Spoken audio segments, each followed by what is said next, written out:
Welcome to the YPG Commanders Roundtable with YPG Commander Colonel Patrick McFall, Command Sergeant Major Herbert Gill, Technical Director Larry Bracamonte, Deputy Garrison Manager Ken Musselwhite, and YPG Health Clinic Representative Captain John Horsch. Colonel McFall, do you have any opening remarks, sir? We have a lot going on right now. We're very actively engaged in many fronts right now, whether that's on the mission side, the garrison side, or a tenant unit. There's a lot going on in this post. And I know there are a lot of questions that are brewing out there.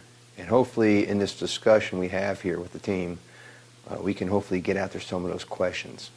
Are we going to have the full answers? No, we're not. We're going to answer the best we can for the knowledge and information we have. And that's the best we can do right now. But what we are trying to do is find the answers that you're asking about. Colonel McFall, under the current Department of the Army guidance, all soldiers and Department of the Army civilians are expected to be vaccinated. What are the repercussions for soldiers and Department of the Army civilians who aren't fully vaccinated by that time? I've read the same order. Here's what I can tell you what I know. We are still waiting on HQDA, Department of Army, to give us implementing guidance. Does that mean people are going to be at risk? I don't know the answer to that question. I'm still waiting on the Department of Army to provide guidance, so therefore we can inform everybody else. What I would recommend is that, I do support the vaccines. I'm not here to argue whether they're right or wrong. The President of the United States has issued a lawful order. The Secretary of Defense has issued a lawful order. Just the implementation, we're all still trying to understand ourselves. Colonel McFall, will the DA order regarding vaccinations eventually apply to contractors as well? And if a contractor elects to not receive the COVID vaccines, what are the repercussions for them? The Presidential Safeguard Committee issued some guidance. And that guidance says that if you work for the Department of Defense or you interact with the Department of Defense, that you'll be fully vaccinated. I think there's also guidance in there that says if you're a company greater than 100 people making more than $250,000, you're to get vaccinated too. We have not heard anything from HQDA at this time. Again, we're still waiting on implementing guidance to come down from the Department of Army before we are able to provide guidance further. Mr. Bracamonte, one individual who submitted a question alleges that they know of examples where vaccinated individuals are harassing non-vaccinated individuals about their vaccination status. Do you think vaccination status is an appropriate thing for personnel to be discussing amongst themselves while they're at work? Do supervisors have the authority to ask their subordinates about their vaccination status? So first of all, people should not be harassing people regardless of whether they're asking about vaccination status or any other matter. We're a professional organization, and if people are being harassed out there, I encourage you to take that up with your first line supervisor so that we could take action. Like I said, we're a professional organization, and my expectation and the colonel's is that everybody behave accordingly. As far as conversations that personnel want to have with each other, that's up to them. With regards to the supervisors, supervisors on occasion have been asking about vaccination status for a couple of reasons. Like one is if we have to go official travel, international official travel outside the United States, you're required to be vaccinated. Second part of that is there's some contractor and DOD facilities that require you to be fully vaccinated. So we therefore have to know whether a person is vaccinated before we sign off on their orders. And then also there's certain tests that we're conducting here at YPG where either you're vaccinated or you have to have a COVID test at least 72 hours before you actually arrive, or in some cases we have to do random testing. But those are requirements of that particular test event. Captain Horsch, the vaccines are very new. It's impossible to definitively say what the long-term effects of them are, if any. How can medical science make an educated guess about them being safe? Well, it is impossible to know the long-term effects of any new drug or vaccine.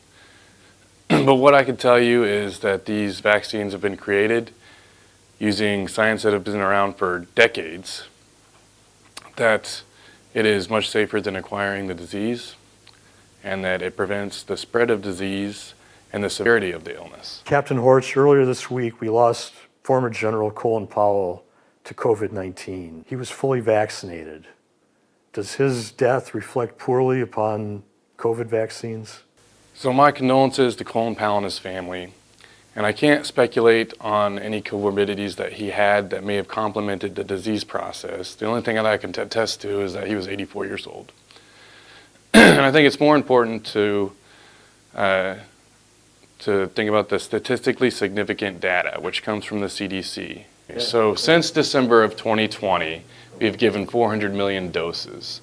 And of those, less than 1% of those have died of a result of COVID. Sergeant Major Gill, YPG's unaccompanied barracks is located in a legacy building. Does the building meet all the appropriate standards despite its age? Currently, the building, it meets the required standards set forth by DOD. But we do have, it is on plans, Mr. Musselwhite, you can correct me if I'm wrong, but we have it on plans to be rebuilt. I believe by 2023 if the funding goes through correctly. So, and that's the newest date for that, I believe, right? I believe you're right, Sergeant Major. So, and then, you know, we've done improvements to the barracks, but, you know, like always, like all barracks, you need the NCOs to get into the barracks and make sure that the soldiers are living in a clean, you know, a clean environment, you know, because I hate to say this, especially on a video, but, you know, young soldiers just away from their parents, they're pigs. So we have to teach them how to get out of the slop house and live like adults. So, you know, that might not be the best way to put it, but that's exactly how it is. You know, soldiers are, I love them, but they got to learn how to actually soldier. And it takes us, NCOs, to get in there and show them how to properly do this. And that includes from taking your trash out to cleaning up your sink. Mr. Musselwhite, YPG is one of the DOD's largest installations in land area. What does it take to keep the housing areas and other parts of the range as a whole up to standards in terms of groundskeeping and that kind of thing? Sure. So with regard to the housing area, housing is privatized, which means that Michaels, the company that has the contract, is responsible for the groundskeeping on the housing, in the housing areas. In the actual cantonment areas, we have shearwater contractors that maintain the grounds. And I believe they have 6 dedicated people that maintain the grounds on each of the cantonment areas, and they're on a regular schedule to go around, whether it's pulling the weeds out of the rocks or redoing the rocks to make sure that the xeriscape stays nice, okay? And then when we get out onto the ranges, our main concern there is more the roads and making sure that they're okay. And so actually with Lieutenant Colonel Johnson's help and safety, we are getting better at recognizing when a road needs to be regraded. And then if we have a weather event, the police force actually goes out and runs the roads and reports back so that they know where the washes have run and so that they can go out and fix those roads as emergency work orders to make sure that they're still passable. As far as other groundskeeping in the range areas, there's not a whole lot out there. It's the desert, so you know we're not too concerned about pulling weeds out there. But on the post, we're more concerned with that. We're more concerned with making sure that the field is green and looks nice for when we have events out there. Around the buildings where we work, we want to keep the pestilence down. As people move out of some of the old waterfall homes, they're actually going to remove the grass and go to that xeriscape on there. And then what I'd also ask is that all the residents, you know, contractors, residents, whoever you are, weed your yard, because it's not anybody else's responsibility to do that. You do that yourself. Inside your fence, you are responsible for cutting your own grass. Nobody else is to do that. There's no special contract to come and cut your own grass. And when your water system's down, make sure you contact people and let them know so you can keep green grass in your backyard. So, you know, some homes, they haven't had grass growing in the backyard because they never called in a work order to have the sprinklers fixed. And then they sit there and they want to complain to housing saying, hey, we don't have this, we don't have that. So, I mean, before we make some complaints about some of the services on the installation, we actually need to look at ourselves and what are we doing to, let them know or maintaining that system that we have. You got anything, is that about cover it for? Yes, it does, and the only other thing I would add to that is Michael's actually has lawnmowers that you can sign up. Yep. Okay, so, they're willing to help by giving you the lawnmower to actually cut your grass, to keep the yards with grass looking nice. What are some of the things we as a government looking to improve on Howard, Cantonment area? Right now, on the one to endless, more involved with infrastructure, with electrical upgrades, with water system upgrades, so that we make sure that we keep the electricity on an aged system, and that we keep the water flowing, and that we eventually get the redundancy for both electricity and water, so that when a system goes down, if Howard goes down for water, that we just open up a pipe over on Laguna and it feeds over to Howard. So those are some of our big concerns, because those things have been neglected for so long. As Sergeant Major mentioned, there are plans in place right now to renovate. It's 506 is the barracks.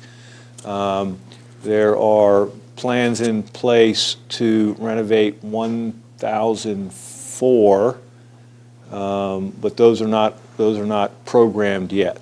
They're renovating the waterfall homes as people move out, and they're modernizing them. Correct. New Okay. appliances, farm doors.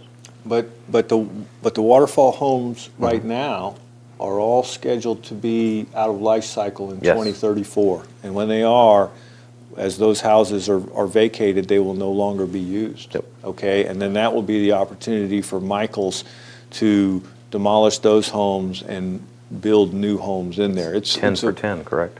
I believe you're right. Yeah, And it's 10 condemned, 10 rebuilt. and that's a ways out right now, but at some point, YPG will have all modern housing rather than the 50s, 60s era that we're using for waterfall right now. As far as I know, the focus of the Army